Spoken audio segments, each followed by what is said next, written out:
Hello दोस्तों, स्वागत है आप लोग का फिर से एक बार केमिस्ट्री के एक्स्ट्रा क्लास में।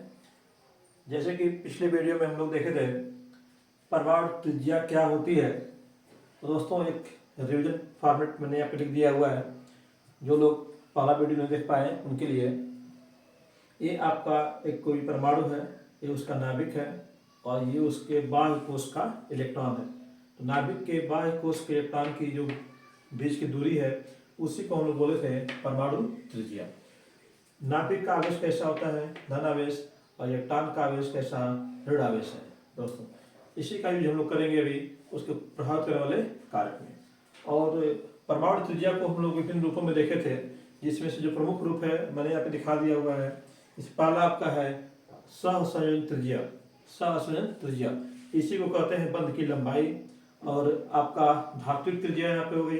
दो आपका जो कोई ठोस अवस्था में धात्विक रूप में है तो उसके परमाणुओं के त्रिज्या कैसे निकालेंगे उसके लिए ये फॉर्मूला आपका यहाँ पे मैंने दिखाया हुआ। आपका दो अणु के बीच में, दो परमाणु निकटतम परमाणुओं के बीच की केंद्रों के बीच की दूरी का आधा आपका दिया हुआ है RW। इसको आप बोलते थे वान डेर वाल त्रिज्या। वान डेर वाल त्रिज्या ये उनका क्रम था। वान डेर वाल त्रिज्या सबसे बड़ी होती है ना। मेटालिक जो रेडियस होती है वो उससे कम होती है और सबसे कम होती है कौन? कोवेलेंट रेडियस, क्योंकि इसमें ओवरलैपिंग होती है दोस्तों। इसमें आपका दोनों ऑर्बिटल क्या करते हैं? ओवरलैप करते हैं। इस वजह से इसकी त्रिज्या क्या होती है? समांतर दोनों जो परमाणु जो जुड़ रहे हैं उनके केंद्रों के बीच की जो दूरी होती है कुछ कम हो जाती है। लेकिन मेटालिक वाले में दोनों पार्शियली स्पर्श करते हुए, आपस में स्पर्श करते हुए जुड़ते हैं, इसलिए उनके केंद्रों के बीच की दूरी क्या है? सेम रहती है, बदलती नहीं है। और यहाँ पे जो आप बात कर रहे थे वान डेर वाल की, तो उसमें दो भिन्न अणु थे, उनके निकटतम परमाणु केंद्रों के बीच का दूरी का आधा लिया गया था। दोस्तों इसमें कोई बॉन्ड नहीं है, बस just a force of attraction है, जिसे वान डेर वाल फोर्स नाम दिए थे आप लोग। और यहाँ पे आपका अगर दो परमाणु थे जिनके आवेश उनके अगर इलेक्ट्रोनेगेटिविटी में अंतर हो, उनके आकार में अगर डिफरेंस है, तो वहाँ पे उनके लिए उनके केंद्रों के बीच की दूरी निकालने के लिए आपका स्टीवेंसन एंड शूमाकर समीकरण के बारे में हम लोग चर्चा कर चुके हैं। तो ये तो था रिवीजन हम लोग का फर्स्ट रिवीजन। आज का जो टॉपिक है, आइए दोस्तों उसको भी बहुत ही इंटरेस्टिंग, ट्रिकी और विथ एक्सप्लेनेशन समझने की कोशिश हम लोग करते हैं। तो दोस्तों परमाणु त्रिज्या को प्रभावित करने वाले कारक को अगर हम पढ़ने जा रहे हैं तो बस हमें थोड़ा सा ध्यान क्या देना है कि जो परमाणु होता है उसका ये क्या है? आपका नाभिक है। तो परमाणु का जो नाभिक होता है उसका जो आवेश कैसा है बच्चों? धनावेश। उसका आवेश कैसा है? धनावेश है। और परमाणु त्रिज्या को निर्धारित करने के लिए जो संयोजी कोश का इलेक्ट्रॉन लिए हम लोग, संयोजी कोश का जो इलेक्ट्रॉन है उसका आवेश कैसा है दोस्तों? ऋण आवेश। ऋण आवेश, ठीक है दोस्तों। तो ये जो नाभिक का धनावेश है और जो इलेक्ट्रॉन संयोजी कोश का है उसका जो ऋणावेश है, उनके बीच में जो स्थिर वैद्युत आकर्षण बल कार्य करता है, उसी आकर्षण बल के कारण नाभिक और इलेक्ट्रॉन आपस में बंधे रहते हैं। इसकी चर्चा हम लोग कर लेंगे। ये आपका नाभिक और ऋणावेश के बीच में है ना जो बल कार्य कर रहा है, स्थिर वैद्युत बल उसे हम लोग कहते हैं। उसी के कारण परमाणु की संरचना भी हो रही है, परमाणु की स्थिरता भी उसी कारण है। और जो आज का टॉपिक है परमाणु त्रिज्या, वो त्रिज्या भी क्या है? उसी बल का एक रूप है, उसी बल का एक रूप है आपका। तो यहाँ पे देखिए दोस्तों, अगर हम इसको प्रभावित करने वाले कारकों की बात करें तो सिंपल सी बात है, ये आपका इलेक्ट्रॉन हो गया और ये हो गया आपका नाभिक। इनके बीच की जो दूरी है वही आपकी है परमाणु त्रिज्या। परमाणु त्रिज्या, अगर ये परमाणु त्रिज्या है तो दोस्तों इसका मतलब इनके बीच में जो बल लगा हुआ है, यह बल डायरेक्टली जो है आपकी परमाणु त्रिज्या को प्रभावित करने वाला है। क्योंकि अगर नाभिक इलेक्ट्रॉन को अधिक बल से खींचेगा तो इलेक्ट्रॉन क्या होगा, उसके समीप आएगा।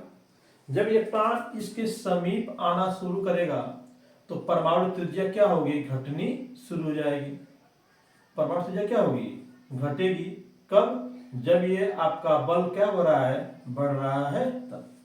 इनके बीच का जो बल बढ़ रहा है तो ये जो परमाणु त्रिज्या है वो क्या हो रही है, घट रही है, क्योंकि आपका जो इलेक्ट्रॉन है वो नाभिक की तरफ खींच करके आ रहा है। सिंपल सी बात है। तो हम लोग कह सकते हैं कि एक फैक्टर जो हो गया हम लोग का, सबसे पहला फैक्टर हम लोग कह लेते हैं नाभिकीय बल। नाभिकीय बल, नाभिकीय बल आपकी जो परमाणु त्रिज्या है उसको प्रभावित करता है। लेकिन दोस्तों देखें कैसे, अगर नाभिकीय बल क्या हो रहा है, बढ़ रहा है ना, ये नाभिक है। अगर नाभिकीय बल क्या हो रहा है, बढ़ रहा है, तो परमाणु त्रिज्या क्या हो रही है, घट रही है। इसका मतलब दोनों क्या है, इनवर्सली प्रोपोर्शनल है। तो हम कह सकते हैं यहाँ पे कि नाभिकीय बल का जो प्रभाव है वो किस प्रकार से पड़ेगा, इनवर्सली ना। तो आप बोल सकते हो कि परमाणु त्रिज्या प्रोपोर्शनल टू 1/4 ऑफ न्यूक्लियस। नाभिकीय बल, नाभिकीय बल। दोस्तों ये जो नाभिकीय बल है, इस पर अगर हम लोग थोड़ा सा डिटेल चर्चा करें, थोड़ा सा इसके अंदर जाने की कोशिश करें, तो हमें मालूम चलेगा कि हमारा ये जो इलेक्ट्रॉन है वो बिल्कुल कहाँ का है, बाह्य कोश का है। लेकिन इस बाह्य कोश के इलेक्ट्रॉन के अंदर भी क्या है, इलेक्ट्रॉन आपके हैं। अन्य कोशों, जो अंदर वाले अन्य कोश हैं, उन कोशों में भी क्या है, इलेक्ट्रॉन है। तो दोस्तों आप खुद समझिए इस चीज को ध्यान से कि नाभिक ने क्या किया, बाह्य कोश के इलेक्ट्रॉन पे बल लगाया हुआ है। अगर उसके अंदर भी इलेक्ट्रॉन है तो क्या जितना नाभिक का बल यहाँ पे लगना चाहिए, क्या उतना बल लगेगा? क्योंकि इसके अंदर जो नेगेटिव आवेश वाला इलेक्ट्रॉन है वह नाभिक के बल को, है ना, नाभिक के पास होने के कारण उसके बल को पहले ले लेंगे। और धीमे धीमे जैसे जैसे जाएगा नाभिक का बल आगे बढ़ता जाएगा, उसकी वैल्यू क्या है, कुछ घटती जाएगी, उसकी वैल्यू कुछ घटती जाएगी। यानी कि नाभिक से जैसे जैसे हम दूर जाएंगे, आपका जो नाभिकीय बल है वो क्या होगा, घटता जाएगा। नाभिक से जैसे जैसे दूर जाएंगे नाभिकीय बल घटता जाएगा। ये आपका दूसरा फैक्टर हो गया। दूसरा फैक्टर हो गया, यानी कि हम कह सकते हैं कोषों की संख्या, है ना, कोषों की संख्या। कोषों की संख्या का मतलब क्या हो गया कि आपका अगर जिस इलेक्ट्रॉन के लिए हम लोग परमाणु त्रिज्या देख रहे हैं वो किस कोष का है, अगर कोषों की संख्या बढ़ रही है तो इसका मतलब परमाणु त्रिज्या भी क्या हो रही है, बढ़ रही है। अगर कोषों की संख्या कम है तो परमाणु त्रिज्या भी कम है। बिल्कुल समझ सकते हैं दोस्तों, यहाँ से अगर हमारा केवल 2 ही कोष है किसी परमाणु के अंदर तो परमाणु त्रिज्या ये होगी। अगर आपका यहाँ पे कोई तीसरा कोष भी है तो परमाणु त्रिज्या बढ़ रही की बढ़ रही है। अगर यहाँ पे इलेक्ट्रॉन हम लोग का हो जाए तो आपका परमाणु त्रिज्या ये हो जाएगी। तो परमाणु त्रिज्या क्या है, लगातार बढ़ रही है अगर कोषों की संख्या और बढ़ाते जा रहे हैं तो कोषों की संख्या क्या होगी, जब बढ़ेगी, है ना, जब कोषों की संख्या बढ़ेगी तो क्या होगा, आपका परमाणु त्रिज्या भी क्या होगी, बढ़ेगी। अगर कोषों की संख्या बढ़ेगी दोस्तों तो परमाणु त्रिज्या भी क्या होगी, बढ़ेगी। इसका मतलब हम कह सकते हैं सिंपल से वर्डों में कि परमाणु त्रिज्या प्रोपोर्शनल टू कोषों की संख्या। कोषों की संख्या, जिसके कोषों की संख्या अधिक होगी उसका परमाणु त्रिज्या क्या होगा, अधिक होगा।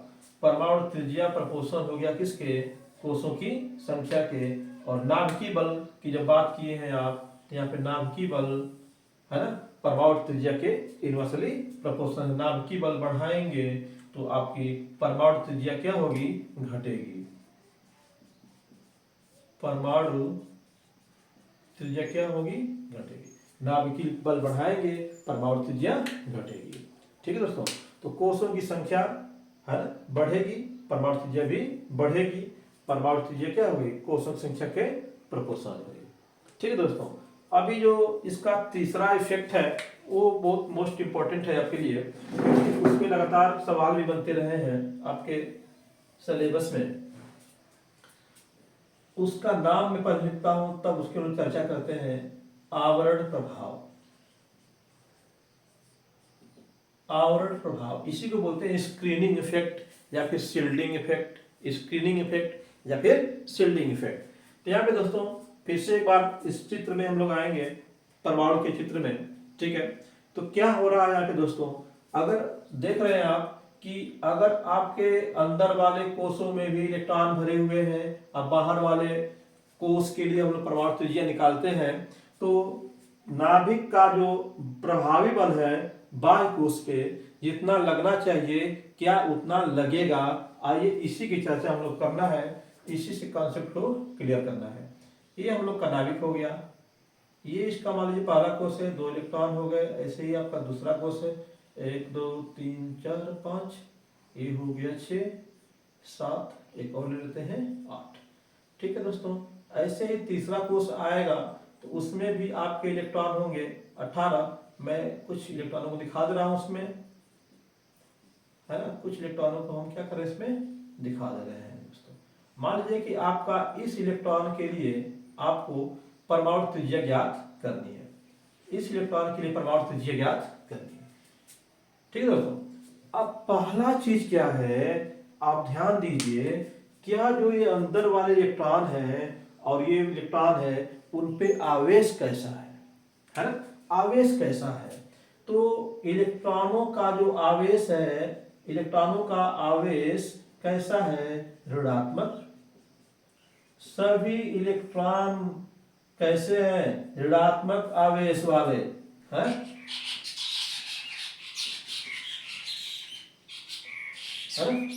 इलेक्ट्रॉन का आवेश कैसा है, ऋणात्मक है।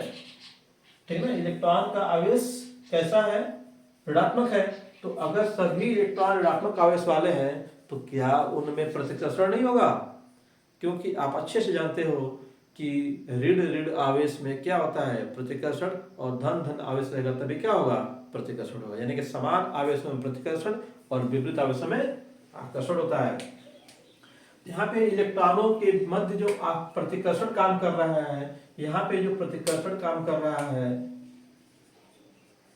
प्रतिकर्षण जो काम कर रहा है ऋण ऋण में, इलेक्ट्रॉनों के मध्य जो प्रतिकर्षण काम कर रहा है, उसके वजह से इस इलेक्ट्रॉन की नाभिक से दूरी क्या होगी, बढ़ जाएगी, है ना। इस प्रतिकर्षण की वजह से, है ना, समान आवेश, यहाँ पे देखिए दोस्तों, समान आवेश प्रतिकर्षण के कारण, है ना, समान आवेश प्रतिकर्षण के कारण बाह्य जो कोष है, संयोजी कोष लिख देता हूं मैं यहाँ पे, जो संयोजी कोष के इलेक्ट्रॉन की दूरी क्या होती है, नाभिक से बढ़ती है, नाभिक से बढ़ती है दोस्तों, नाभिक से बढ़ती है। पहला चीज तो ये हो गया, एक फैक्टर ये हो गया हमारे पास, है ना, आवरण प्रभाव समझने के लिए। समान आवेश प्रतिकर्षण के कारण संयोजी कोष के इलेक्ट्रॉन की दूरी जो है नाभिक से बढ़ती है। तो अगर नाभिक से दूरी बढ़ेगी तो आप कह सकते हो कि परमाणु त्रिज्या क्या होगी, बढ़ेगी, परमाणु त्रिज्या बढ़ोगी, है ना। समान आवेश प्रतिकर्षण अगर उसमें आएगा तो परमाणु त्रिज्या क्या होगी, बढ़ेगी उसमें। दूसरा फैक्टर देखते हैं दोस्तों, अगर समझिए ऐसे सिंपल से वर्ड में, अगर नाभिक के पास कुल जो बल है वह 20 का है, मान लीजिए 50 कर देता हूं, थोड़ा बढ़ा देता हूं, तो नाभिक को शक्तिशाली कर देते हैं हम लोग। नाभिक का बल कितना कर दिया हम लोगों ने, 50 कर दिया। अब ये 50 बल लेकर के नाभिक सभी अपने इलेक्ट्रॉनों को सहेजने की कोशिश करेगा, सबको उनकी ऊर्जा स्तर में रखने की कोशिश करेगा, उनको बांधे रखने की कोशिश करेगा। इलेक्ट्रॉन जैसे ही ये 50 लड्डू लेके चलेगा यहाँ से, जैसे ही इलेक्ट्रॉन यहाँ से नाभिक जो है 50 लड्डू लेके चलेगा, यहाँ पे लड्डू को बांटते हुए जाएगा दोस्तों। जैसे जैसे ये आपका बांटते जाएगा, इधर भीड़ अधिक है, भीड़ क्या है, अधिक है, तो सभी लोग डिमांड करेंगे पहले मुझको, पहले मुझको, पहले मुझको, है ना। आप लोग भी करते हो ऐसा, है ना। जब या फ्री में कोई चीज मिलता है तो उसके लिए क्या है, हम लोग टूट पड़ते हैं, जल्दी से मिल जाए, पहले हमको ज्यादा मिल जाए, जितना अधिक हमको मिल जाए। तो ये इलेक्ट्रॉन नाभिक के समीप होने के कारण इसके आकर्षण बल को अधिक अनुभव करते हैं, उसके आकर्षण बल को अधिक अनुभव करते हैं। और जैसे जैसे हम लोग जाते हैं, ये सभी इलेक्ट्रॉन उस नाभिक के जो आकर्षण बल है उसको कम करते चले जाते हैं, जिसके कारण जो नाभिक का बल है वह बाह्य कोश तक पहुंचते पहुंचते बहुत कम हो जाता है। ठीक है दोस्तों, तो ये आपका जो नाभिकीय बल है, जो आपका नाभिकीय बल है ना, अंदर वाले कोषों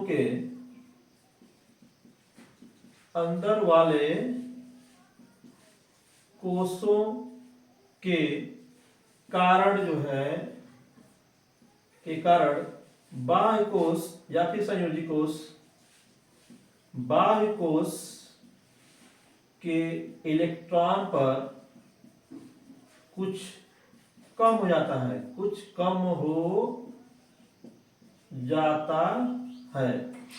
इसको हम लोग कहते हैं आवरण प्रभाव। इसे क्या बोलते हैं, आवरण प्रभाव बोलते हैं इसको, आवरण प्रभाव। इसका मतलब कि इस आवरण प्रभाव की वजह से जो नाभिक का बल है वह बाह्य कोश के इलेक्ट्रॉन पे कुछ कम महसूस हो रहा है। यानी कि अगर हम ये बात करें कि बाह्य कोश के इलेक्ट्रॉन पर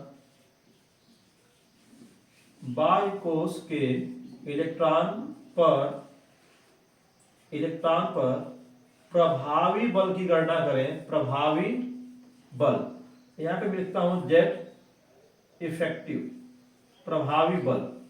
तो अगर ये उसका जेट बल है, जेट प्रमाण क्रमांक है, जो उसके प्रोटॉन होंगे वही से बल लगा रहे हैं, इसलिए मैंने यहाँ शो किया जेट इफेक्टिव। नाभिक का जो प्रभावी बल है, ठीक है, बाह्य कोश इलेक्ट्रॉन पर, मान लीजिए उसका रियल बल ये जेट था 50 वाला, है ना, जेट था, तो कुछ क्या हो गया, कम हुआ, किसकी वजह से, आवरण प्रभाव की वजह से। तो जेट माइनस, या हम लोग कर सकते हैं आवरण प्रभाव, सिग्मा से दिखाते हैं इसको, सिग्मा, है ना, स्मॉल सिग्मा, इसको हम लोग क्या बोलते हैं, आवरण नियतांक भी बोलते हैं, आवरण प्रभाव बोलते हैं, आवरण प्रभाव। तो दोस्तों इस आवरण प्रभाव की वजह से आपका जो है सिंपल सा आपका नाभिक का जो बाह्य कोश पर लगने वाला बल है वो कुछ क्या होता है, कम हो जाता है। अब दोस्तों यहां से देखो, अगर आपका आवरण प्रभाव बढ़ेगा तो ये जेड इफेक्ट क्या होगा, घटेगा कि नहीं घटेगा, है ना। देखो दोस्तों, अगर हम इस जेड में से ज्यादा चीज घटाएंगे तो कम ही बचेगा, आप कम घटाएंगे तो ज्यादा बचेगा। इसका मतलब कि हम कह सकते हैं अगर सिग्मा बढ़ेगा तो जेड इफेक्टिव क्या होगा, घटेगा। अगर आवरण प्रभाव बढ़ेगा तो नाभिक का प्रभावी बल क्या होगा, घटेगा। अगर नाभिक का प्रभावी बल घटेगा तो इलेक्ट्रॉन कहाँ जाएगा, दूर जाएगा, क्योंकि नाभिक ही तो है जो इलेक्ट्रॉनों को अपनी ओर खींचे हुए है, उसका बल ही तो है जो उसको बांधे हुए है, उसको अपनी ओर खींचे हुए। दोस्तों अगर नाभिक इलेक्ट्रॉन को खींच नहीं पाएगा तो इलेक्ट्रॉन क्या होगा, दूर होगा, और जैसे जैसे दूरी बढ़ेगी तो परमाणु त्रिज्या क्या होगी, बढ़ेगी। इसका मतलब निष्कर्ष क्या निकाल रहे हैं हम लोग कि अगर आपका जो परमाणु त्रिज्या होती है, जो परमाणु त्रिज्या होगी वह बढ़ेगी कब, जब आपका आवरण प्रभाव, है ना, आवरण प्रभाव क्या होगा, बढ़ेगा। यानी इसको कह सकते हैं कि परमाणु त्रिज्या परमाणु त्रिज्या प्रोपोर्शनल टू आवरण प्रभाव। आवरण प्रभाव, आवरण प्रभाव बढ़ेगा, परमाणु त्रिज्या क्या होगी, बढ़ेगी। ये है दोस्तों ये थे आज का टॉपिक था ये, जिसमें हम लोगों ने परमाणु त्रिज्या को प्रभावित करने वाले कारकों के बारे में देखा। दोस्तों अब यहाँ पे जो नाभिकीय बल की बात हम लोग कर रहे हैं, अब मैं उसी में हमें मालूम चल गया कि हमारा जो नाभिक है वो बाह्य कोश पे जो जितना बल उसका स्टार्टिंग होता है उतना बल लगा नहीं पाता है, उससे कुछ कम ही बल लगाता है। इसलिए हम लोग इसका नाभिकीय बल को हम लोग प्रभावी, है ना, इसमें क्या करेंगे, प्रभावी जोड़ देंगे, क्योंकि कितना बल वो काम कर रहा है वही एक्चुअल में वो परमाणु त्रिज्या को प्रभावित करता है ना। कुल बल उसका वहां पे पहुंच नहीं पाता है। तो जो नाभिकीय बल है उसके नाम में क्या जोड़ दिया हम लोगों ने, प्रभावी नाभिकीय बल। प्रभावी नाभिकीय बल, effective nuclear force. Effective nuclear force, तो इफेक्टिव न्यूक्लियर फोर्स डिसाइड करेगा कि परमाणु त्रिज्या कैसी है, और इफेक्टिव न्यूक्लियर फोर्स को कौन डिसाइड करेगा, आपका आवरण प्रभाव। आवरण प्रभाव इसका दोस्तों एक लाइन में हम लोग इसको निष्कर्ष निकाल लेते हैं। इसका एक लाइन में अगर समझ लें पूरी बातों को, जितना हम लोगों ने अभी पढ़ा उन सभी बातों को अगर एक लाइन में हम लोग देखना चाहते हैं, एक लाइन के अंदर दोस्तों देखेंगे इसको, बिल्कुल आप इसी लाइन को देख करके पूरा निष्कर्ष आप निकाल सकते हो। देखो सिंपल सा, आपका परमाणु त्रिज्या जो है, परमाणु त्रिज्या किस पे डिपेंड करती है। परमाणु त्रिज्या एक तो आपका किस पे, कोषों की संख्या पे, कोषों की संख्या पे बढ़ेगा तो एटॉमिक रेडियस भी क्या होगी, बढ़ेगी। कोषों की संख्या बढ़ेगी तो एटॉमिक रेडियस भी क्या होगी, बढ़ेगी। दूसरी बात आपने देखा आवरण प्रभाव, आवरण प्रभाव, तो आवरण प्रभाव बढ़ेगा तो एटॉमिक रेडियस क्या होगी, बढ़ेगी, है ना। और तीसरी बात क्या था आपका, प्रभावी नाभिकीय बल, है ना। प्रभावी नाभिकीय बल अगर ये बढ़ेगा तो एटॉमिक रेडियस घटेगी, है ना दोस्तों। तो सिंपल सी बात है, आपका परमाणु त्रिज्या आपका कोषों की संख्या पर, आवरण प्रभाव पर, और तीसरी जो बात थी ये यहाँ पे जाके हम लोग लिख रहे हैं प्रभावी नाभिकीय बल पे। तो फिर से एक बार फास्ट रिवीजन कर लेते हैं हम लोग। परमाणु त्रिज्या के बारे में आप पहले से पढ़ चुके हैं, उसमें चर्चा हम लोग नहीं करेंगे, सीधे उसको प्रभावित करने वाले कारकों के बारे में देखते हैं। तो बताया मैंने कि नाभिक का आवेश का साधन होता है और संयोजी कोश का न्यूट्रॉन होता है, उसका आवेश ऋण होता है, उन्हीं के बीच की दूरी को परमाणु त्रिज्या बोले थे आप। तो अगर नाभिक अधिक बल से खींचेगा तो परमाणु त्रिज्या क्या होगी, घटेगी। अगर नाभिक का बल इसमें कम होगा तो परमाणु त्रिज्या क्या होगी, अधिक होगी, है ना।